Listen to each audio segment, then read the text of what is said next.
Hello दोस्तों, मेरा नाम है अंकित और मैं आप सभी का अपने यूट्यूब चैनल पर हार्दिक स्वागत करता हूं। तो आज जो है हम लोग ज्योग्राफी की क्लास करने वाले हैं हमारे शेड्यूल के अकॉर्डिंग।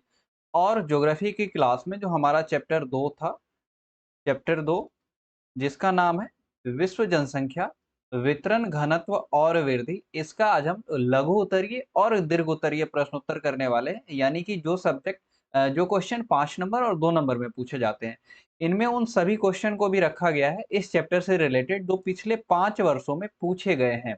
चाहे वो 2 नंबर वाले क्वेश्चन हो, चाहे वो 5 नंबर वाले क्वेश्चन है, और कुछ ऐसे क्वेश्चन भी है जो मुझे पर्सनली ऐसा लगता है कि जिसके पूछे जाने की संभावना है आने वाले परीक्षा में, आने वाले एग्जाम में, तो वो भी कुछ क्वेश्चन आपको देखने को मिलेंगे। ये सेशन उन सभी बच्चों के लिए बहुत ज़्यादा इम्पोर्टेंट है जो 12th में पढ़ रहे हैं, जिनका सब्जेक्ट ज्योग्राफी यानी कि भूगोल है, और 2024 में वो बच्चे किसी भी बोर्ड एग्जाम का परीक्षा देने वाले हैं। बशर्ते कंडीशन इतनी है कि वो हिंदी मीडियम के होने चाहिए। उन सभी स्टेट के बच्चों के लिए बहुत ही ज़्यादा सेशन इम्पोर्टेंट रहने वाला है, इसलिए आप लोग देखिए ही, साथ ही साथ शेयर भी कर दीजिए ताकि दूसरे बच्चों को भी सेशन का बेनिफिट मिल जाए। और आपको पता है कि यहाँ पे जो सेशन है, सेशन ये सिस्टमैटिक तरीके से चलती है। पहले हम लोग चैप्टर पढ़ते हैं, फिर हम लोग ऑब्जेक्टिव क्वेश्चन आंसर करते हैं, और इसके बाद हम लोग सब्जेक्टिव क्वेश्चन आंसर करते हैं। आपको फ्री ऑफ कॉस्ट ऐसे मिल रहा है, यकीन मानिए इसके बहुत सारे इंस्टीट्यूट पैसे चार्ज करते हैं, लेकिन आपको फ्री ऑफ कॉस्ट मिल रहा है, तो इसका आप भरपूर फ़ायदा उठाइए और जितना अच्छा से अच्छा हो सकता है अपनी तैयारी को और इम्प्रूवमेंट कीजिए, अपनी तैयारी को एक नेक्स्ट लेवल पे, अलग लेवल पे लेकर के जाइए। और शेयर ज़रूर कीजिएगा, इसमें किसी भी प्रकार का सीट रिज़र्व नहीं रहता है, जितने बच्चे बैठते हैं उनके पास होने की संभावना उतनी है। यानी कि 100% बच्चे पास हो सकते हैं, तो इसलिए ऐसा है नहीं कि सीट रिज़र्व है और आपका अगर आप किसी को बता देंगे तो आपका सीट उसका हो जाएगा अगर वो मेहनत कर लिया, तो ऐसा कुछ भी नहीं है। इसलिए ईर्ष्या अपने मन में नहीं रखनी है और शेयर ज़रूर करना है, बच्चों को रिकमेंड भी करना है। सेशन आपको पता है कि पॉलिटी की क्लास जो है मंगलवार, गुरुवार और शनिवार को चल रही है, और वहीं ज्योग्राफी की क्लास जो है सोमवार, बुधवार और शुक्रवार को चल रही है। तो आज जो है हमारा वेडनेसडे है। आज हम लोग ज्योग्राफी की क्लास करने वाले हैं, और इससे पहले जो एक क्लास थी ट्यूसडे को, यहाँ पॉलिटी की क्लास नहीं हो पाई थी। मेरा कुछ पर्सनल इश्यू था, पर्सनल वर्क था, इस वजह से मैं प्रेज़ेंट नहीं था, इसलिए मैं क्लास नहीं दे पाया। हालाँकि मैं इसकी भरपाई अगले क्लास में थोड़ा-थोड़ा टाइम दे कर के कर दूँगा। तो आइए जो अभी जो क्वेश्चन है हमारा जो ज्योग्राफी का जो चैप्टर 2 आपको यहाँ पे भी दिख रहा होगा, विश्व जनसंख्या, वितरण, घनत्व और वृद्धि। इसको हम लोग देखते हैं कि कौन-कौन से क्वेश्चन पूछे गए हैं और कौन से ऐसे क्वेश्चन हैं जिनके पूछे जाने की अधिक संभावना बनती है। तो हमारा क्वेश्चन है पहला, जनसंख्या वितरण के जनसंख्या के वितरण को प्रभावित करने वाले 4 भौगोलिक कारकों का उल्लेख कीजिए। 4 भौगोलिक कारक है। वैसे मैं आपको बता दूँ वैसे मैं आपको बता दूँ यहाँ पे कि जनसंख्या के वितरण को प्रभावित करने वाले कुल 3 कारक थे, ठीक है? जनसंख्या वितरण को प्रभावित करने वाले कारक, प्रभावित करने वाले कारक, कुल 3 कारक थे। आपको पता होगा, अगर आपको ध्यान होगा तो कुल 3 कारक थे। कौन-कौन से वो कारक थे? पहला जो था भौगोलिक कारक था, दूसरा था आर्थिक कारक, और तीसरा था सामाजिक सांस्कृतिक कारक। सामाजिक सांस्कृतिक कारक। तो ये 3 कारक थे। इसमें भौगोलिक कारक में कुल 4 कारक और थे, उसके बाद आर्थिक में 3 थे, और इसमें इसी को डिस्क्राइब करना था जो मैंने अपने चैप्टर के अंतर्गत पढ़ा है। तो यही यहाँ पे पूछा जा रहा है कि जनसंख्या वितरण को प्रभावित करने वाले 4 भौगोलिक कारक का उल्लेख कीजिए, या 4 भौगोलिक कारक को बताइए। इसी के अंदर जो 4 है उसी के बारे में पूछा गया है। तो ये 4 कौन-कौन से हैं?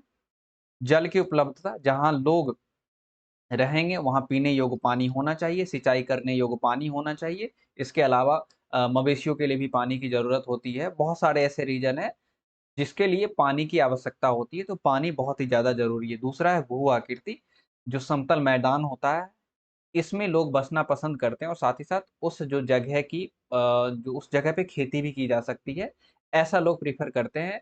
लोग पहाड़ों में बसना कम पसंद करते हैं, पहाड़ी क्षेत्रों में। और मैदानी क्षेत्रों में बसना ज़्यादा पसंद करते हैं, पर्वतीय क्षेत्रों में भी बसना कम पसंद करते हैं। तो कुल मिला के भू आकृति भी है, जलवायु भी वहाँ की अच्छी होनी चाहिए, अत्यधिक उच्च गर्मी या उच्च सर्दी नहीं होनी चाहिए, जिसको अत्यधिक गर्मी, अत्यधिक सर्दी कहते हैं। मृदाएँ भी वहाँ की अच्छी होनी चाहिए, उपजाऊ होनी चाहिए। तो कुल 4 कारक है और उसको मैंने एक्सप्लेन में काफ़ी डिटेल में कवर किया है अपने चैप्टर के अंदर। तो अगर आप में से किन्हीं बच्चों ने चैप्टर नहीं देखा है, तो इस सेशन को देखने के बाद आप चैप्टर ज़रूर देखिएगा। उसका लिंक मैं इसी वीडियो के डिस्क्रिप्शन बॉक्स में दे दूँगा। अब हम लोग नेक्स्ट क्वेश्चन पे चलते हैं और ये जो पूछे गए प्रश्न हैं, ये प्रश्न पूछे गए हैं 2020 में, ठीक है? तो इसलिए ध्यान रखिएगा। उसके बाद है जनसंख्या परिवर्तन के 3 घटक कौन से हैं? जनसंख्या परिवर्तन के 3 घटक, हालाँकि 2 ही घटक पूछे गए थे, लेकिन जो कुल 3 घटक है, इसको मैंने यहाँ पे इसका मैंने डिस्कशन किया, इसका मैंने ज़िक्र किया है। जो 3 घटक हैं और आपको लिखना भी ऐसे ही है, जो लिखना है यहाँ पे लिखा गया है, बॉक्स बना कर के नहीं लिखना है, लेकिन लिखना कैसे है? लिखना ऐसे आपको 1 मिनट।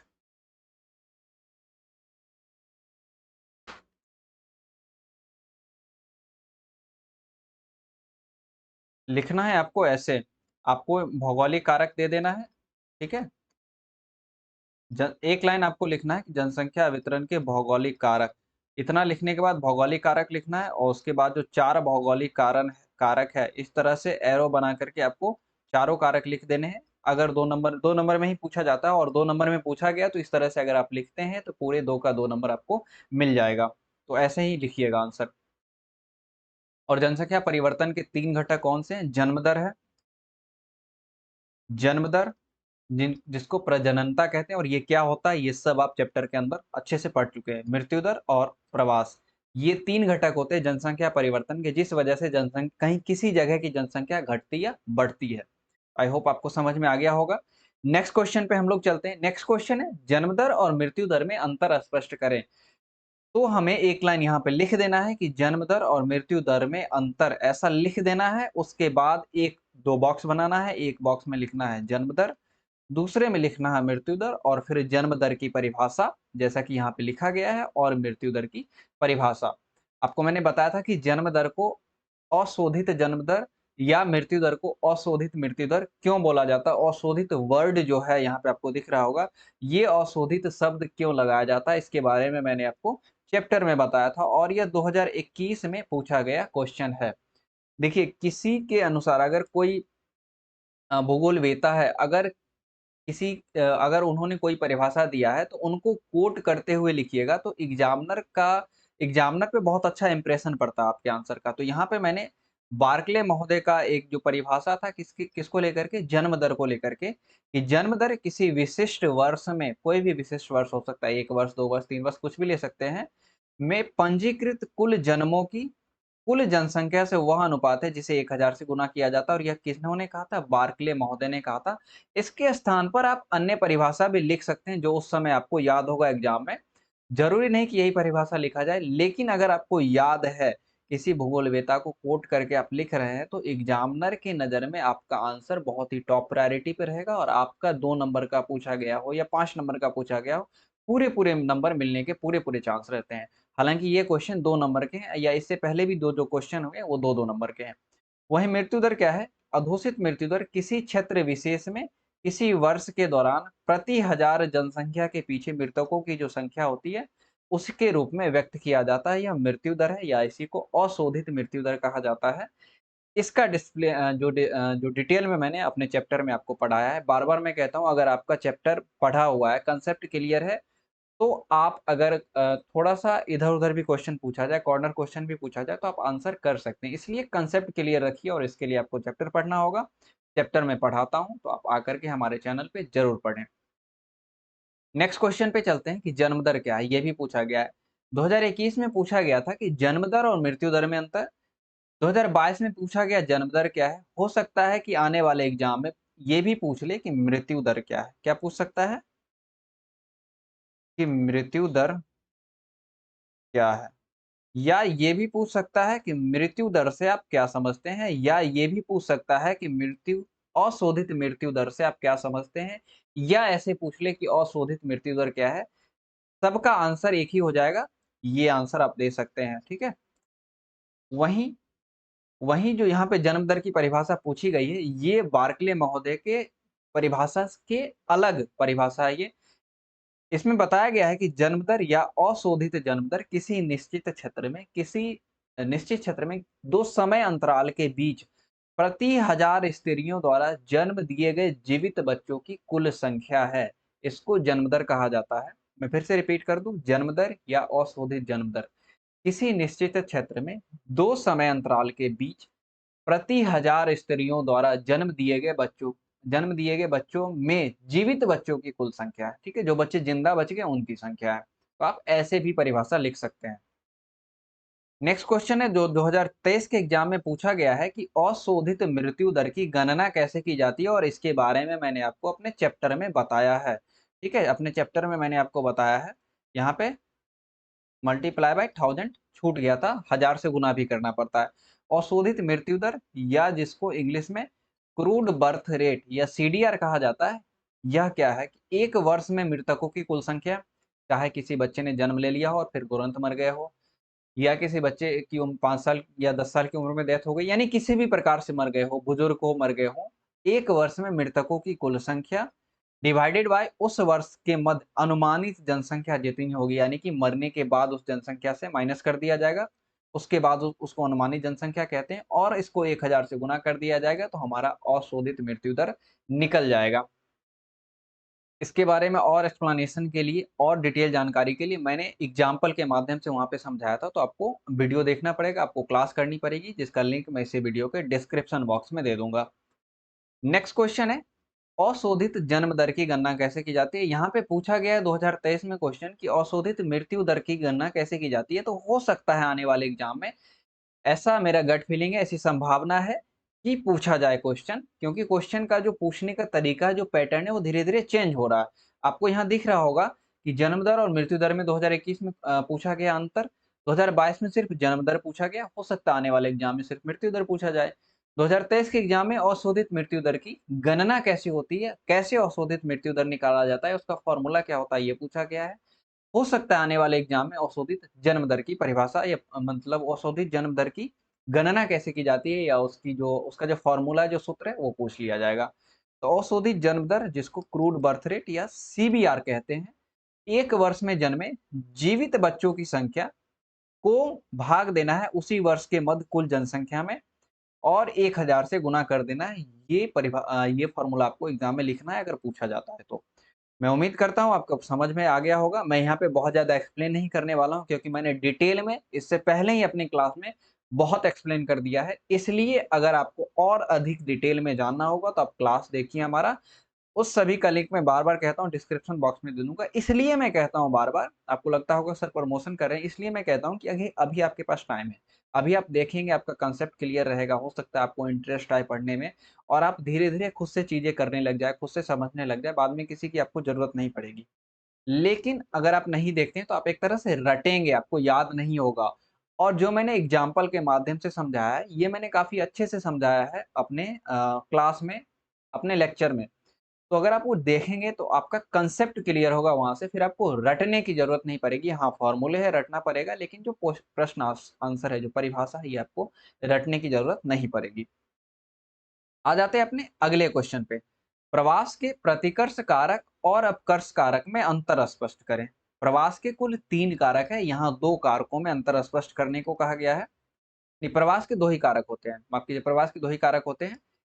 जनसंख्या वितरण के 3 कारक होते हैं, जिसमें से एक जन्म दर, दूसरा मृत्यु दर और तीसरा प्रवास आता है। तो प्रवास के फिर 2 कारक हो जाते हैं, प्रतिकर्ष कारक और अपकर्ष कारक। इसमें अंतर स्पष्ट करने को कह रहा है, तो आपको लिखना भी एग्ज़ाम में कुछ इसी प्रकार से, जिस प्रकार से आपको बॉक्स बनानी है। एक तरफ लिखना है एक तरफ लिखना है प्रतिकर्ष कारक और दूसरी तरफ लिखना है अपकर्ष कारक। अपकर्ष का अर्थ होता है ये पॉजिटिव सेंस में, देखिए वैसे कारक जिसकी वजह से लोग दूसरे स्थान जाने हेतु आकर्षित होते हैं। इसकी वजह हो सकती है कि वहाँ पे अच्छी सैलरी उनको मिल रही होगी, वहाँ पे उनको रोजगार मिल रहा होगा, अच्छा स्वास्थ्य सुविधाएं मिल रही होगी, रहन-सहन की अच्छी दशाएं होगी, शिक्षा का स्तर अच्छा होगा, इस वजह से लोग चले जाते हैं। प्रतिकर्ष कारक वही होता है कि वैसे कारक है जिसकी वजह से लोग अपने मूल स्थान से किसी दूसरे जगह जाने के लिए बाध्य होते हैं, यानी कि वो जाना नहीं चाहते हैं, लेकिन उनके जाने वो जाने के लिए मजबूर हो जाते हैं। क्यों मजबूर होते हैं? क्योंकि वहाँ पे रहन-सहन की निम्न दशाएँ होती हैं। स्वास्थ्य सुविधाएँ अच्छी नहीं होती हैं, ठीक है? राजनयिक उपद्रव होते हैं, उसके बाद अच्छी शिक्षा का व्यवस्था नहीं होती, इस वजह से लोग जाने को बाध्य हो जाते हैं। तो मैं उम्मीद करता हूँ कि ये दोनों अंतर आपको समझ में आ गया होगा। चलते हैं अपने अगले सेशन पे। अपकर्ष कारक से आप क्या समझते हैं? 2022 में पूछा गया क्वेश्चन। देखिए क्वेश्चन का ट्रेंड कैसे चेंज हो रहा है। 2022 में पूछा गया है और इससे पहले का जो क्वेश्चन पूछा गया था, यह भी पूछा गया है किसी वर्ष में, मैं भूल गया हूँ 2021 या 20 में पूछा गया क्वेश्चन है, ठीक है? ध्यान रखिएगा। उसके बाद चेंज हुआ ट्रेंड, जैसे जन्म दर और मृत्यु दर में अंतर पूछा गया था, उसके बाद फिर जन्म दर पूछ लिया गया। उसी प्रकार प्रवास के 2 कारक पूछे गए, अपकर्ष कारक और प्रतिकर्ष कारक में अंतर। उसके बाद अगले वर्ष अपकर्ष कारक से आप क्या समझते हैं? हो सकता है आने वाले समय में ऐसा भी पूछ ले कि प्रतिकर्ष कारक से आप क्या समझते हैं? प्रतिकर्ष कारक से आप क्या समझते हैं? तो आपको जब तक आएगा नहीं तब तक आप बता नहीं सकते और जैसे अगर आप सिंगल-सिंगल लिखते हैं, जैसे अपकर्ष कारक से आप क्या समझते हैं 2 नंबर में आ गया, तो 1-2 एग्ज़ाम्पल भी वहाँ पे दे दीजिएगा कि अपकर्ष कारक में आप कौन-कौन से एग्ज़ाम्पल जो मैंने आपको बताया और प्रतिकर्ष कारक अगर ये आ जाए, तो प्रतिकर्ष कारक में 1-2 एग्ज़ाम्पल आपको दे देना है कि क्यों लोग छोड़ने को बाध्य होते हैं। ठीक? तो बढ़ते हैं अपने अगले क्वेश्चन पे। प्रवास के 2 प्रतिकर्ष कारकों का उल्लेख करिए। देखिए ट्रेंड कैसे चेंज हो रहा है। पहले डेफिनिशन पूछा गया, दोनों में अंतर पूछा गया, फिर कोई एक पूछ लिया गया, उसके बाद फिर पूछा जा रहा है कि प्रवास के 2 प्रतिकर्ष कारक कौन-कौन से हैं? तो मैंने यहाँ पे 4 दिया, यहाँ 2 लिखा हुआ है लेकिन मैंने यहाँ पे 4 दिया है। हो सकता है आगे वाले एग्ज़ाम में 3 पूछ ले, 4 पूछ ले और इसी प्रकार ऐसा भी पूछा जा सकता है कि जो प्रवास के 2 अपकर्ष कारकों का उल्लेख करें। ऐसा क्वेश्चन बन सकता है कि प्रवास के 2 अपकर्ष कारकों का उल्लेख करें। कारकों का उल्लेख करें। तो ऐसा भी क्वेश्चन बनने की संभावना है, इसलिए ध्यान रखिएगा जो एग्ज़ाम्पल है वो आपको लिखना है। प्रतिकर्ष कारक के एग्ज़ाम्पल हो सकते हैं रहन-सहन की निम्न द दशाएँ, जिस वजह से लोग अपना मूल निवास स्थान छोड़ने के लिए बाध्य होते हैं। राजनीतिक उपद्रव, प्रतिकूल जलवायु, प्राकृतिक विपदाएँ यानी कि बहुत बाढ़ आ गया या फिर ज्वालामुखी हो गया या फिर बादल फट जाते हैं, बहुत ज़्यादा बारिश के कारण भी बाढ़ आ जाती है, ये सब प्राकृतिक विपदाएँ। जलवायु हो गया, बहुत ज़्यादा गर्मी है, बहुत ज़्यादा सर्दी, इस वजह से भी लोग छोड़ कर के चले जाते हैं। राजनीतिक उपद्रव, दंगे हो जाते हैं या कहीं पे जो अल्पसंख्यक लोग हैं उनको सताया जाता है, इस वजह से भी लोग चले जाते हैं। और रहन-सहन की निम्न दशाएँ जो हैं, यानी कि रहने के लिए ठीक से घर नहीं होगा, खाने के लिए 2 वक़्त की रोटी नहीं होगी, तो ये सभी रीज़न है जिस वजह से लोग चले जाते हैं। वहीं प्रकाश के जो अपकर्ष कारक है, जो कारक आकर्षित करते हैं लोगों को कहीं जाने के लिए, ये आपको लिखना पड़ेगा और अगर यहाँ पे नहीं लिखा गया है, तो आप चैप्टर में जाकर के देखिएगा, आपको मिल जाएगा। लास्ट क्लास में देखिएगा, मिल जाएगा आपको। नेक्स्ट क्वेश्चन है अप्रवास तथा उत्प्रवास में क्या अंतर है? अप्रवास यानी कि इमिग्रेशन आय वाला। मैंने समझाया था आय मतलब इमिग्रेशन आय से शुरू होता है और आय का अर्थ मैंने इन बताया था यानी कि लोग आते हैं। उत्प्रवास का अर्थ एग्जिट ये भी इमिग्रेशन लेकिन ई से शुरू होता है और ई का अर्थ मैंने एग्जिट बताया था, ठीक है? ये आय का अर्थ मैंने इन बताया था। तो ये दोनों में अंतर है। आने को आप्रवास कहा जाएगा और जाने को प्रवास कहा जाएगा। यहाँ पे डेफ़िनिशन है जो परिभाषा उसके हिसाब से देखते हैं कि एक देश के अंदर किसी स्थान पर किसी दूसरे स्थान या देश से जनसंख्या के आने को आप्रवास कहा जाता है। समझते हैं इसको? इसको समझते हैं। मान लीजिए एक देश है ये और ये एक देश है बी। एक क्षेत्र हो सकता है, एक राज्य हो सकता है, कुछ भी हो सकता है, प्रदेश हो सकता है। तो देश बी से जो देश ए में लोग आ रहे हैं, ठीक है? इसको आप्रवास कह सकते हैं या इसी देश के अंदर जो कुछ क्षेत्र हैं, अगर मैं बाँट दूँ क्षेत्र, ठीक है? अगर मैं क्षेत्र बाँट दूँ, ये क्षेत्र ए है, ये क्षेत्र औ है, यह क्षेत्र बौ है, ऐसे करके बाँट देते हैं, यह क्षेत्र सौ कर लेते हैं, ये है। अब क्या हो गया अगर इस क्षेत्र से लोग जाकर के दूसरे क्षेत्रों में बस रहे हैं, तो इसको भी क्या कहेंगे? सम्मिलित रूप से आप्रवास कहेंगे। आप्रवास कहेंगे। तो मैं उम्मीद करता हूँ कि आपको समझ में आ गया हो, चाहे देश से जाकर के बस जाए या भारत का एग्ज़ाम्पल ले लें, भारत की किसी एक राज्य से दूसरे राज्य में जाकर के ही लोग बस जाते हैं, उसको भी आप्रवासी कहा जाता है। मैं उम्मीद करता हूँ आपको समझ में आ गया होगा। नेक्स्ट क्वेश्चन है इसी में जो नेक्स्ट है, उपप्रवास क्या होता है? जब कोई व्यक्ति या व्यक्ति समूह, यानी कि कोई एक व्यक्ति हो सकता है या व्यक्तियों का समूह हो सकता है, जिसमें 2 या 2 से अधिक लोग हो सकते हैं, अपने निवास स्थान से दूसरे स्थान पर बसते हैं। और क्यों बसते हैं? क्योंकि इसके पीछे भी बहुत सारे रीज़न है, प्रवास के जो 2 कारक हैं, क्योंकि उनको अच्छी व्यवस्था मिल रही होगी दूसरी जगह, इसलिए अपना निवास स्थान छोड़कर दूसरे जगह पे बस जाते हैं। इस प्रक्रिया को उत्प्रवास कहा जाता है। और इसी का जो मैंने एग्ज़ाम्पल समझाया है, इसी का अगर आप अपोज़िट कर लें, तो इसको उत्प्रवास कह सकते हैं। मैं उम्मीद करता हूँ आपको समझ में आ गया होगा, ठीक है? नेक्स्ट क्वेश्चन है, विश्व में जनसंख्या के वितरण और घनत्व को प्रभावित करने वाले कारकों की विवेचना कीजिए। वो कौन-कौन से कारक है? जो मैंने अपने पहले ही क्वेश्चन में आपसे डिस्कशन किया है कि जो जनसंख्या के वितरण और घनत्व को प्रभावित करते हैं। तो जनसंख्या के वितरण और घनत्व को प्रभावित करने वाले कारक है वो निम्नलिखित है। कौन-कौन से कारक हैं? पहला भौगोलिक कारक, दूसरा आर्थिक कारक और तीसरा सामाजिक सांस्कृतिक कारक। भौगोलिक कारक के अंतर्गत 4 कारक हैं। जल की उपलब्धता, भू-आकृति, जलवायु और मृदाएँ। और आर्थिक कारक के अंतर्गत 3 है, खनिज, नगरीकरण और औद्योगीकरण। और सामाजिक सांस्कृतिक जो कारक है, इसमें क्या होता है कि किसी एक देश की संस्कृति दूसरे देश के लोगों को लुभाती है। किसी एक देश में जो सामाजिक जो रहन-सहन है, सामाजिक स्तर है, दूसरे देशों की अपेक्षा काफ़ी ज़्यादा अच्छा है, इस वजह से लोग चले जाते हैं। और भौगोलिक कारक के अंतर्गत जो 4 कारक हैं, आर्थिक कारक के अंतर्गत जो 3 कारक है, इसको मैंने अपने चैप्टर में अच्छे से एक्सप्लेन किया है, तो आप जाकर के ज़रूर देखिएगा, आपको मिल जाएगा। और अपने शब्दों में लिखने के लिए कहता है, तो कोशिश कीजिएगा अपने शब्दों में लिखें। ये क्वेश्चन पूछा नहीं गया था, लेकिन पूछे जाने की पूरी-पूरी संभावना है और आपको बताना भी कैसे है, आप इसी तरह से फ्लो चार्ट बना करके, ठीक है? इसको फ्लो चार्ट बना करके आप इसी तरह से समझाइएगा। एग्ज़ामिनर के सामने जैसे ही ये चार्ट बना हुआ आएगा, तो आपका 2 से 3 नंबर तो यहीं पे कन्फर्म हो गया। फिर आप थोड़ा-थोड़ा अगर भी लिखते हैं सबके बारे में, तो आपको 5 नंबर आसानी से दे दिया जाएगा। इसलिए फ्लो चार्ट ज़रूर बनाइए, जहाँ-जहाँ संभावना है वहाँ पे ड्रॉ ज़रूर कीजिए, बनाइए डायग्राम, फ्लो चार्ट सब कुछ बनाइए एग्ज़ाम में।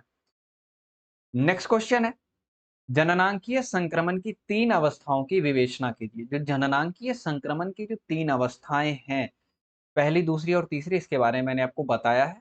यहाँ पे आपको बताना है, उससे पहले आपको ड्रॉ करना है, ठीक है? जस्ट वेट, तिरछा हो गया, ड्रॉ करना है, ठीक है? ऐसे करके ड्रॉ कर लेना है।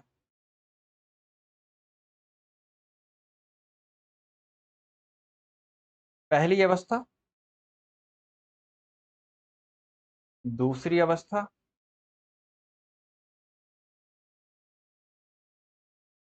और तीसरी अवस्था।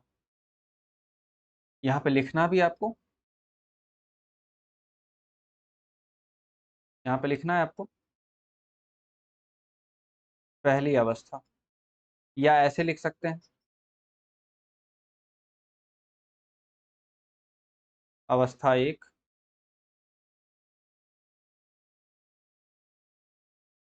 अवस्था 2 और यहाँ पे अवस्था 3।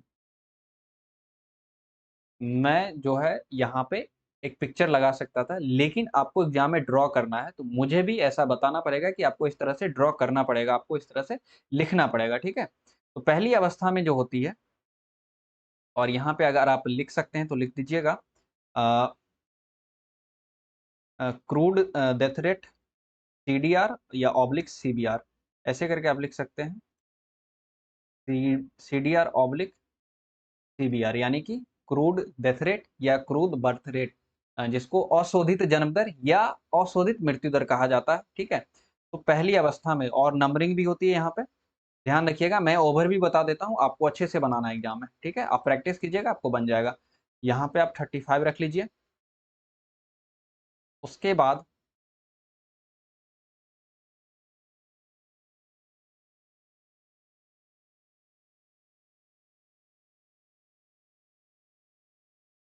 इस जगह पे आप 15 कर लीजिए, ठीक? तो शुरू-शुरू में क्या होता है कि डेथ रेट यह भी ज़्यादा होता है और बर्थ रेट होता है, यह भी ज़्यादा होता है। दूसरी अवस्था में दूसरी अवस्था में जो होता है, उल्टा मैंने लिख दिया, बर्थ रेट और डेथ रेट। दूसरी अवस्था में क्या होगा कि बर्थ रेट ज़्यादा होगा, दूसरी अवस्था के पहले फेज़ में, वहीं पे बाद में जाकर के बर्थ रेट गिर जाता है और डेथ रेट अचानक से गिरता है, ठीक है? डेथ रेट में अचानक से कमी होती है और तीसरी अवस्था में जो बर्थ रेट है, इसमें भी कमी आ जाएगी, बहुत ही कम हो जाता है और जो डेथ रेट है, इसमें भी कमी आ जाता है। अगर इसका एग्ज़ाम्पल ले तो बांग्लादेश आप दे सकते हैं यहाँ पे, बांग्लादेश लिख दीजिएगा। इसके पहले अवस्था में पेरू और जो दूसरी अवस्था में श्रीलंका और यहाँ पे यूएसए, जापान, कनाडा ऐसे करके आप लिख सकते हैं। और ये जो ग्राफ दिखाएगा, ये पूरा-पूरा दिखाएगा, ये समय का दिखाएगा, ठीक है? ये समय का दिखाएगा। तो ऐसे करके आप बना लीजिएगा, मैंने ओवरव्यू दे दिया है, आपको समझ में आ गया होगा कि कैसे आपको बनाना है। इस तरह से अगर आप डायग्राम ड्रॉ करते हैं, तो फिर से 2 से 3 नंबर आपका यहीं पे क्लियर हो गया, ठीक है? 2 से 3 नंबर जो है आपका यहीं पे क्लियर हो गया, उसके बाद आप थोड़ा-थोड़ा लिख दीजिए तीनों अवस्थाओं के बारे में, तो आपको 5 नंबर देने से कोई भी नहीं रोक सकता, खुद को एग्ज़ामिनर भी नहीं रोकेगा क्योंकि आपने ड्रॉ करके अच्छे से समझाया है और 2023 के एग्ज़ाम में ये पूछा गया है, ठीक है? इसलिए ध्यान रखिएगा। आ जाते हैं जो पहली और दूसरी, तीसरी अवस्था है, इसको हम डिस्क्राइब कर लेते हैं।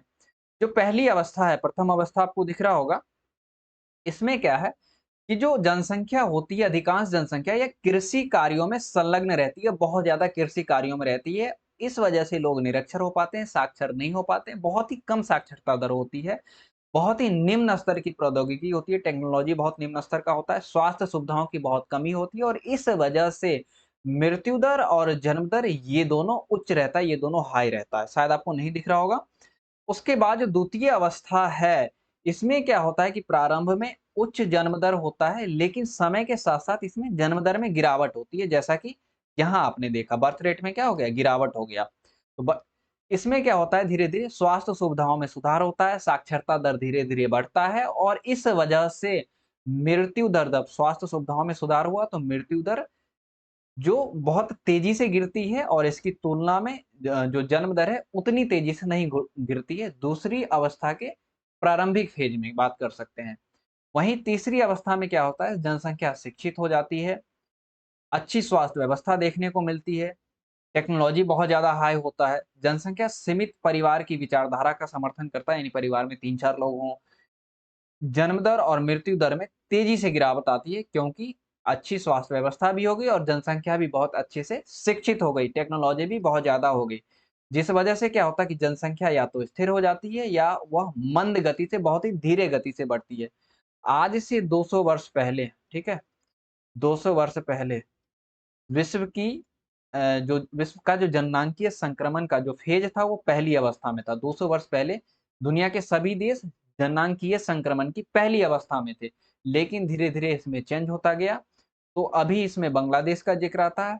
इसके शुरुआती फ़ेज़ में पेरू का और लास्ट वाले फ़ेज़ में श्रीलंका का ज़िक्र आता है। वहीं पे जो अति विकसित देश हैं वह जननांकीय संक्रमण की तीसरी अवस्था में आते हैं जैसे कि यूएसए, जापान, कनाडा ये सब तीसरी अवस्था में ब्रिटेन कह सकते हैं, फ्रांस कह सकते हैं, ये सभी आ जाएगा। जर्मनी भी आ जाएगा इसमें। तो ये कुल सब्जेक्टिव क्वेश्चन आंसर थे, जिसके जो एग्ज़ाम में पूछे गए हैं या जिसके पूछे जाने की संभावना बनती है। इसमें से 2 ही ऐसे क्वेश्चन हैं जो मुझे लगा जिसके पूछे जाने की संभावना है। बाकी क्वेश्चन पूछे गए हैं, तो इसलिए आप देखिएगा ही साथ ही साथ। अच्छा लगे तो लाइक ज़रूर कीजिएगा।